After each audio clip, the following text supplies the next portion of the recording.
1398년 8월에 뜨거운 밤이 지나고 한양 도성에는 설계자 정도전의 핏자국이 채 마르기도 전에 새로운 행정 질서가 칼날의 끝에서 태동하고 있었습니다. 이방원은 단순히 정적을 제거한 것에 만족하지 않았습니다. 그는 자신이 차지한 이 나라가 여전히 공신들의 사병과 권문세족의 사적인 위력 앞에 노출되어 있다는 사실을 누구보다 비정하게 꿰뚫어보고 있었습니다. 태조실록의 기록은 그날 이후 도성 곳곳에서 벌어진 공신들의 정몰과 추출의 현장을 차갑게 증언합니다. 어둠 속에서 들려오는 갑주 부딪히는 소리는 더 이상 외적을 막기 위한 것이 아니라 왕권을 위협하는 내부의 모든 사적 무력을 행정적으로 말살하겠다는 집행자의 선언이었습니다. 거대한 불길이 공신들의 사병 명부를 태우고 그들의 무기가 관청의 창고로 귀속되는 과정은 조선이라는 국가가 비로소 공적인 시스템으로 전환되는 가장 잔혹하고도 효율적인 순간이었습니다. 안녕하세요. 사료의 행간에 숨겨진 권력의 역학을 추적하는 역사는 흐른다입니다. 지난 시간에는 조선의 설계자 정도전이 자신이 세운 법의 테두리 안에서 어떻게 비참하게 추출되어 사라졌는지를 살펴보았습니다. 오늘은 그 죽음 이후의 이야기입니다. 많은 이들이 정도전의 죽음으로 조선의 기틀이 무너졌다고 생각하지만 사실은 그 반대였습니다. 이방원은 정도전이 그토록 바랐던 공적인 국가를 만들기 위해 정도전조차 차마 다하지 못한 비정한 숙청의 칼춤을 추기 시작합니다. 그가 왜 자신의 처남들을 죽여야만 했는지, 왜 함께 피를 흘린 공신들을 역사의 뒤안길로 밀어냈는지 그 잔혹한 행정적 결단의 실체를 끝까지 추적해 보시기 바랍니다. 이 피의 기록을 이해하지 못한다면 우리는 결코 세종대왕의 찬란한 성세를 온전히 이해할 수 없기 때문입니다. 이방원이 주도한 초기 행정 재편의 핵심은 사병혁파라는 거대한 난제를 물리적으로 정면 돌파하는 것이었습니다. 사료는 이방원이 즉위 전후로 단행한 사병 해체 명령이 얼마나 치밀하고 강압적이었는지를 상세히 기록하고 있습니다. 공신들은 자신들의 생존권과 직결된 군사력을 포기하지 않으려 저항했으나 이방원은 이를 반역의 프레임으로 가두어 행정적으로 압살했습니다. 이는 단순히 군사권의 회수가 아니라 국가가 폭력을 독점하겠다는 근대적 국가 원리의 비정한 선포였습니다. 도성 내 모든 무기가 관군에 귀속되고 사적으로 군사를 거느리던 장군들이 조정의 관리로 재편되는 과정에서 발생하는 소음은 이방원의 단호한 교지 한 장으로 침묵을 강요받았습니다. 설계도가 지시한 방향을 현실의 물리력으로 강제 집행한 셈입니다. 이 과정에서 가장 비정하게 처리된 인물들은 역설적으로 이방원을 왕으로 만드는데 가장 큰 공을 세운 이들이었습니다. 태종실록은 이숙범과 같은 최측근 공신들이 어떻게 권력의 중심에서 밀려나고 그들의 세력이 행정적으로 해체되었는지를 건조하게 서술합니다. 이방원의 논리는 명확했습니다. 공은 개인의 것이나 권력은 공공의 것이다. 이 비정한 원칙 앞에 사적인 인연이나 과거의 충성은 아무런 방패가 되지 못했습니다. 왕권을 위협할 수 있는 싹은 그것이 설령 자신의 그림자일지라도 잘라내겠다는 의지였습니다. 이러한 숙청은 단순한 피바람이 아니라 국가 운영의 주도권을 왕실과 법치 시스템으로 완전히 귀실시키기 위한 고도의 행정적 세탁 과정이었습니다. 또한 이방원은 중앙 집권적 통제를 위해 호패법을 실시하여 전국의 인적 자원을 데이터화하기 시작했습니다. 사료는 백성들의 몸에 나무 조각을 채워 그들의 이동과 납세를 추적하려 했던 이 정책이 얼마나 큰 저항을 불렀는지 기록하고 있습니다. 하지만 이방원에게 백성의 불편함은 국가 통계의 정확성보다 후순위였습니다. 전국의 인구를 파악하고 이를 바탕으로 군역과 요역의 체계를 세우는 행위는 정도전이 꿈꿨던 민본의 실체적 기반을 이방원이 비정한 방식으로 완성해가는 과정이었습니다. 데이터가 없는 국가는 환상에 불과하다는 것을 집행자 이방원은 칼과 호패라는 도구를 통해 증명해 보였습니다. 이방원의 이러한 행정적 독주는 훗날 세종이 펼칠 문치주의의 가장 강력한 방파제가 되었습니다. 만약 태종이 공신들의 세력을 온전시켰거나 사병혁파에 실패했다면 세종은 평생을 정쟁과 권력 다툼에 허비했을 것입니다. 이방원은 자신의 손을 더럽혀 미래의 왕이 걸어갈 길 위에 가시밭길을 미리 평정했습니다. 사료가 전하는 이 비정한 숙청의 기록들은 사실 한 왕조가 안정기에 접어들기 위해 치러야 했던 필연적인 비용이었습니다. 설계자는 그림을 그렸고 집행자는 그 그림을 현실에 안착시키기 위해 거침없이 칼을 휘둘렀습니다. 조선이라는 국가의 진정한 출발은 바로 이 횃불 아래 추출된 공신들의 몰락과 함께 시작되었습니다. 태종은 또한 의정부의 권한을 축소하고 육조가 국왕에게 직접 보고하는 육조직계제를 확립했습니다. 이는 재상 중심의 정치를 주장했던 정도전의 유산을 정면으로 부정하는 행정적 개편이었습니다. 모든 정보와 결정권이 국왕에게 집중되는 이 시스템은 효율적이었으나 동시에 국왕에게 초인적인 노동과 책임을 요구했습니다. 사료는 이방원이 밤낮을 가리지 않고 보고서를 검토하며 실무 관리들을 압박했던 기록들을 남기고 있습니다. 이는 군주가 단순히 군림하는 존재가 아니라 행정의 최정점에서 모든 기여의 맞물림을 관리하는 최고 경영자여야 한다는 태종의 철학이 반영된 결과였습니다. 이러한 고밀도의 행정 재편은 조선이라는 신생 국가가 고려의 잔재를 털어내고 강력한 중앙 집권 국가로 거듭나게 만든 결정적 계기가 되었습니다. 이방원이 흘린 피는 국가라는 거대한 기계가 원활하게 돌아가게 만드는 기름이 되었고, 그가 세운 엄격한 법질서는 훗날 세종의 인문주의적 통치가 발현될 수 있는 단단한 토양이 되었습니다. 설계도를 현실로 바꾸는 과정은 이토록 비정하고 잔혹했으나 그 결과물은 500년을 버틸 단단한 국가의 골조로 남았습니다. 우리는 이제 이 비정한 집행자가 만든 무대 위에서 세종이라는 불세출의 천재가 어떻게 자신의 꿈을 펼치게 되는지를 목격하게 될 것입니다. 태종 이방원이 추진한 행정 재편의 가장 참혹한 현장은 역설적으로 그의 침전과 가장 가까운 곳에서 벌어졌습니다. 사료 태종실록은 이방원이 자신의 강력한 지지 기반이었던 처가, 즉 민무구와 민무지를 포함한 여흥민씨 일가를 어떻게 행정적으로 고립시키고 멸문으로 몰아넣었는지 그 냉혹한 과정을 상세히 기록합니다. 이들은 제1차, 2차 왕자의 난에서 이방원을 도와 목숨을 걸고 싸웠던 1등 공신들이었으나 이방원의 눈에 비친 그들은 왕권을 분점하려 드는 잠재적 위협이자 사적인 세력을 형성한 거대 기득권에 불과했습니다. 고고학적으로 발굴된 당시 여흥민씨 가문의 저택, 터와 정몰된 재산 목록들은 이방원이 단행한 숙청이 단순한 인명살상이 아니라 특정 가문이 보유한 경제적, 물리적 행정 기반을 통째로 국가로 귀속시킨 거대한 자산 재편이었음을 증언합니다. 이방원이 처남들을 제거하기 위해 동원한 방식은 매우 치밀하고 법적인 절차를 가장한 행정적 압박이었습니다. 그는 민씨 형제들이 세자의 권위를 이용해 사적인 파당을 만들었다는 혐의를 씌워 의금부에 하옥시켰습니다. 사료는 이 과정에서 이방원이 직접 국문에 관여하며 대신들의 탄핵을 유도하고 끝내 그들에게 사약을 내리는 비정한 결단을 내렸음을 전합니다. 이는 국왕의 권위에 도전할 수 있는 그 어떤 사적 인연도 용납하지 않겠다는 선언이었으며 왕실 외척이 정치에 개입하는 통로를 행정적으로 완전히 봉쇄하겠다는 의지였습니다.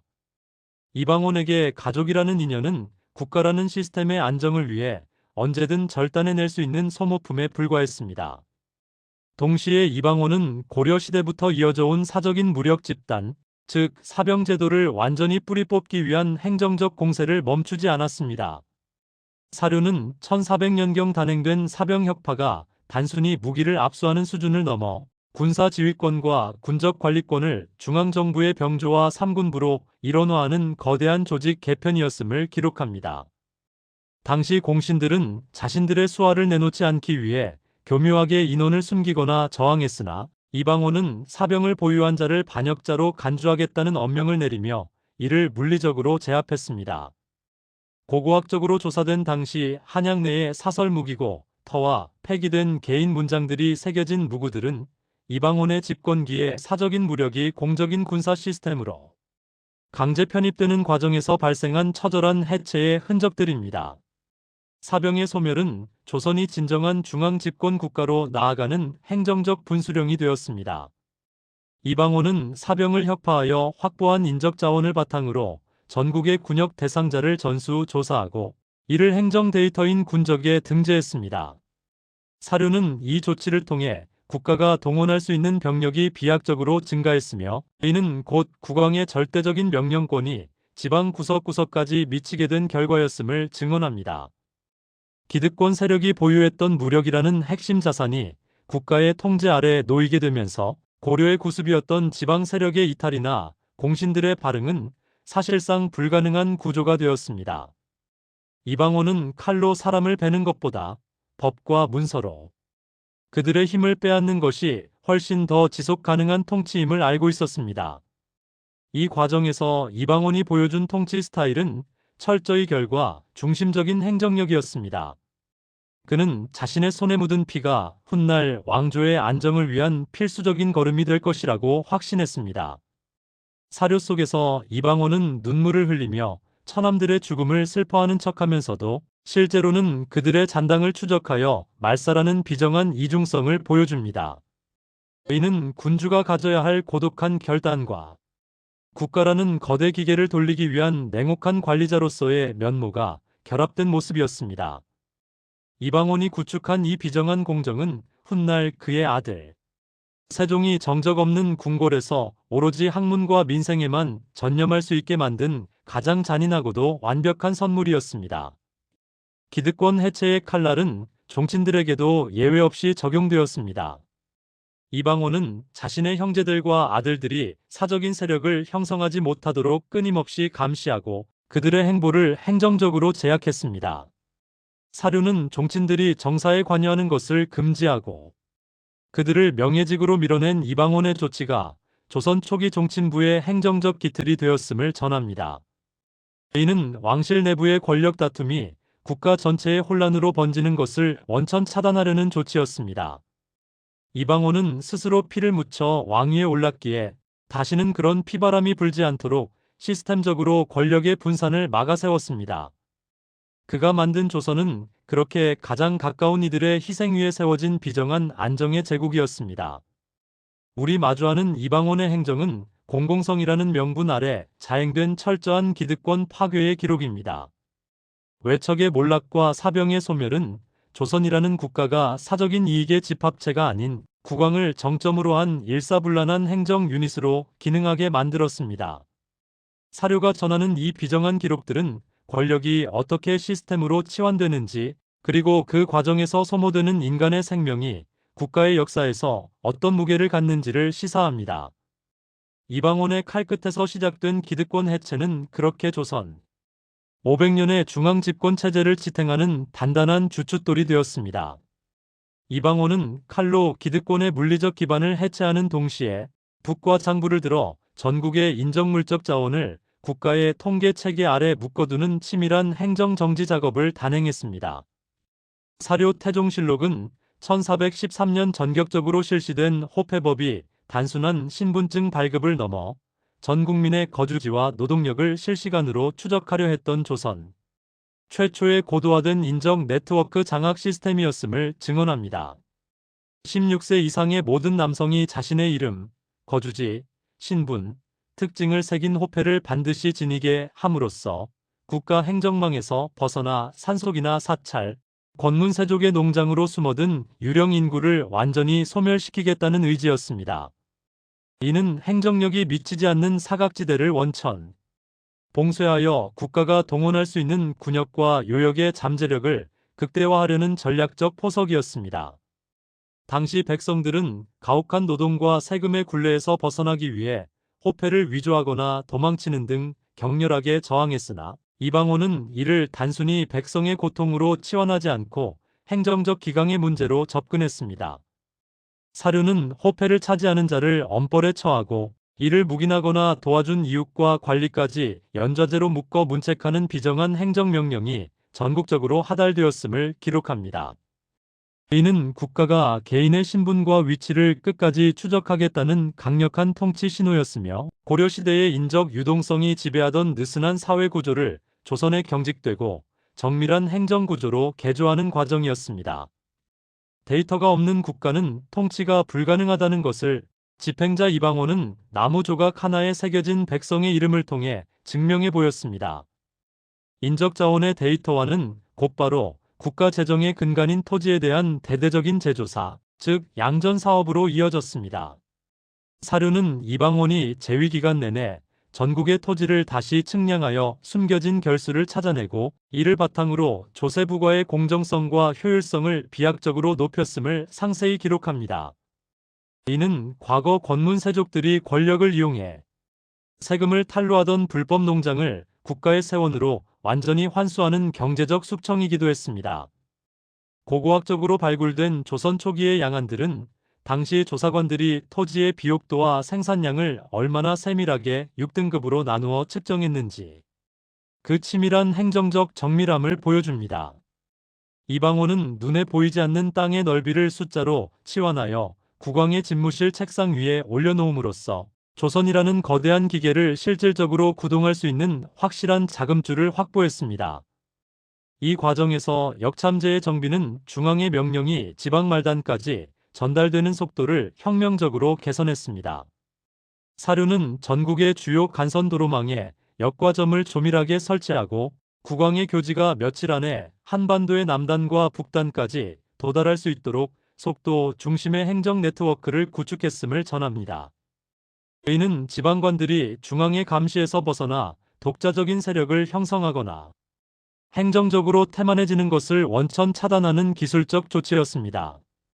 고고학적으로 조사된 조선 초기 역참 부지들의 배치는 가장 효율적인 경로와 말의 이동 거리를 고려하여 설계되어 있으며 이는 이방원의 행정력이 시공간적 한계를 극복하고 전국을 하나의 유기적인 통치 체계로 통합했음을 사료적으로 뒷받침합니다.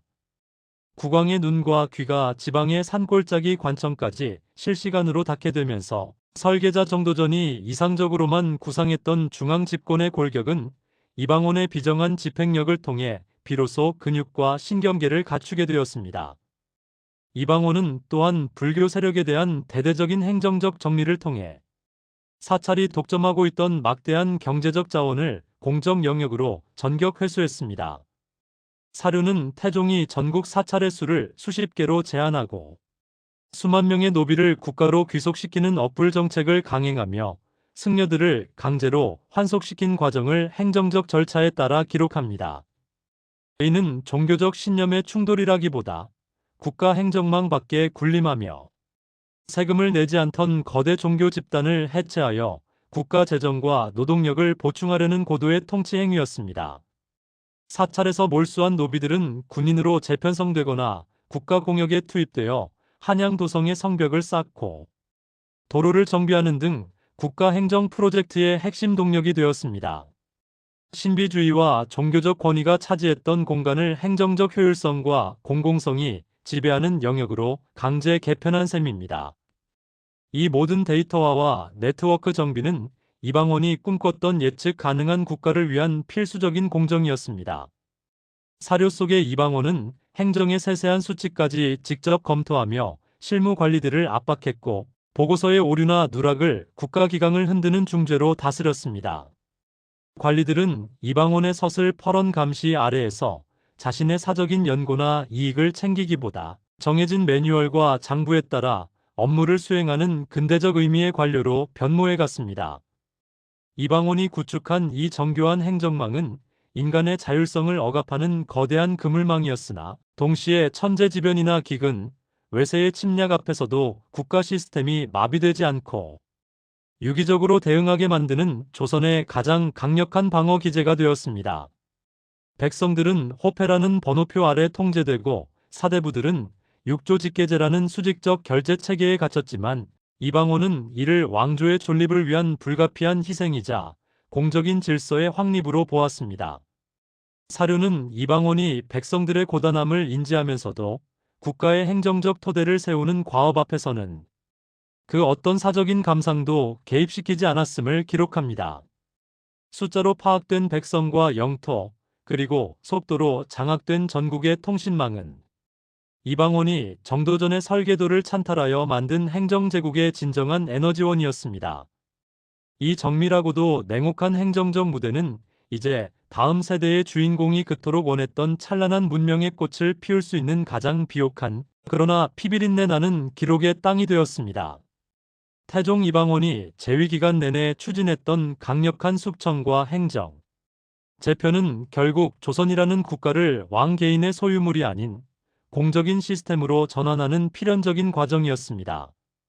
사료 태종실록은 이방원이 양위 직전까지도 군사권과 인사권의 핵심을 놓지 않았던 이유가 단순히 권력에 집착해서가 아니라 아들 세종에게 물려줄 나라가 외척이나 공신의 사적 개입에 흔들리지 않는 완벽한 구조를 갖추게 하기 위함이었음을 기록합니다. 그는 자신이 만든 법과 제도가 국왕의 개인적 성향에 따라 좌우되지 않도록 모든 행정 절차를 문문화하여 법전화하고, 이를 어기는 자는 신분의 고하를 막론하고 엄격히 처벌하는 전례를 남겼습니다. 고고학적으로 발굴된 태종 말기의 관청 문서들과 정밀한 행정 기록들은 초기 조선의 국가 시스템이 얼마나 규격화되고 공고해졌는지를 물리적 실체로 증명합니다. 이방원의 이러한 행정적 결실은 1418년 세종에게 왕위를 물려주는 과정에서 가장 극명한 가치를 드러냅니다. 사료는 세종이 즉위한 직후 태종이 구축해 놓은 6조 직계제와 안정된 조세 기반 덕분에 복잡한 정쟁에 휘말리지 않고 즉각적인 정책 수행이 가능했음을 증언합니다. 태종은 상황으로 물러난 뒤에도 세종의 정치적 부담을 대신 짊어지기 위해 마지막 남은 외척 세력인 시몬 일가를 제거하는 비정한 공정을 자처했습니다. 이는 세종이 인문주의적 통치와 과학기술 발전에 전념할 수 있도록 모든 정치적 노이즈를 사전에 차단한 고도의 전략적 행위였습니다. 세종시대의 찬란한 문화적 성취는 이방원이 닦아놓은 이 거칠고 단단한 행정적 대지 위에서만 피어날 수 있는 결실이었습니다. 결국 이방원이 완성한 조선은 설계자 정도전의 이상과 집행자 이방원의 현실 정치가 충돌하고 타협하며 만들어낸 거대한 결과물이었습니다. 사료 속의 이방원은 죽음을 맞이하는 순간까지도 국가의 기틀이 흔들릴까 우려하며 자신이 남긴 행정 지침들을 세종이 엄격히 준수할 것을 당부했습니다. 그는 스스로 악역을 자처하며 왕조의 기틀을 다졌고, 그가 흘린 피와 땀은 조선 500년을 지탱하는 보이지 않는 뿌리가 되었습니다. 태종 이방원의 통치는 개인의 욕망을 넘어 국가라는 공공의 가치를 확립하기 위한 치열한 행정적 투쟁의 기록으로 사료에 남게 되었습니다. 사료와 유구가 증언하는 태종의 시대는 단순한 권력 찬탈의 기록이 아니라 신생국가 조선이 생존을 위해 선택해야 했던 필연적인 고밀도 개편의 현장이었습니다. 설계도를 손에 쥔 이방원은 그것을 비정한 방식으로 구현해냈고, 그 결과로 얻어진 안정은 세종이라는 거인이 마음껏 뛰어놀 수 있는 광장이 되었습니다. 집행자의 손에 묻은 핏자국은 역설적으로 가장 찬란한 문명의 시대를 여는 첫 번째 잉크가 된 셈입니다. 이 비정한 행정의 역사가 우리에게 주는 교훈은 시스템의 안정이 결코 우연히 주어지지 않는다는 냉엄한 사실입니다. 이 고밀도의 분석이 여러분에게 태종 이방원이라는 인물과 그가 구축한 조선의 실체를 깊이 있게 전달했다면 구독과 좋아요로 이 탐구에 동참해 주시기 바랍니다. 여러분의 참여는 사료의 행간에 숨겨진 역사의 본질을 발굴하는 이 비평적 여정을 지속하는 힘이 됩니다. 다음 시간에는 조선의 설계가 마주한 가장 거대한 도전이자 세종대왕이 왜 자신의 모든 정치적 자산을 걸고 한글이라는 비밀 프로젝트를 추진해야만 했는지, 그 이면의 정치적 비화를 정밀하게 해부하겠습니다. 세종은 무엇으로부터 조선을 지키고 싶었던 것일까요? 알림 설정을 통해 그 비밀의 문을 함께 열어보시기 바랍니다. 역사는 기록하는 자의 것이 아니라 해석하는 자의 것입니다. 다음 시간에 뵙겠습니다. 역사는 흐릅니다. 감사합니다.